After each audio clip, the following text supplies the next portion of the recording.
നിന്നെ തന്നെ ദേവികയുടെ MLA സ്ഥാനമാണ് തെറിപ്പിക്കണം. നിന്റെ മാനസിക നില എത്രയും പെട്ടെന്ന് പരിശോധിക്കണം. അത് വേണം. ഹലോ, അങ്ങനെ നമ്മുടെ സുഗമോ ദേവി ഇസബല്ല രണ്ടും കൽപ്പിച്ച് വീണ്ടും മുന്നേറുകയാണ്. അപ്പൊ ഇസബല്ലയുടെ ലക്ഷ്യം നമ്മുടെ കെവിനോട് പറയുന്നുണ്ട്, ഇനി എന്റെ ലക്ഷ്യം ദേവികയുടെ മന്ത്രിസ്ഥാനം MLA സ്ഥാനം തെറിപ്പിച്ചിട്ട് അങ്ങോട്ടേക്ക് ഞാൻ കയറുക എന്നതാണെന്ന് പറയുകയാണ്. അപ്പൊ ഇസബല്ല പലതും പ്ലാൻ ചെയ്ത് കഴിഞ്ഞ് അതിനുള്ള പണിയും തുടങ്ങിക്കഴിഞ്ഞ് അപ്പുറത്താണെങ്കിലും നമ്മുടെ നന്ദനും ദേവികയും ഏകദേശം പിരിയൽ വക്കിലെത്തി.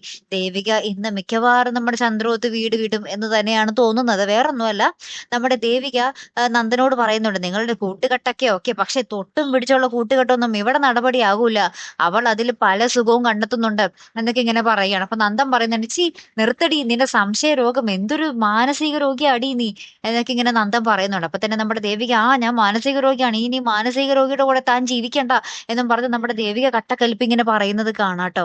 ഇനി ദേവിക അവിടെ നിന്ന് ഇറങ്ങി പോകുമോ, ഇനി നന്ദനും ദേവികയും വേറെ വേറെ മുറിയിലായിരിക്കുമോ കിടക്കാൻ പോകുന്നത്, ഒരു പിടിയിലാട്ടോ. കാത്തിരുന്ന് തന്നെ കാണാം. അടുത്തൊരു വീഡിയോ വരുന്നത് വരയ്ക്കും. Hey Ram the Malayali signing off.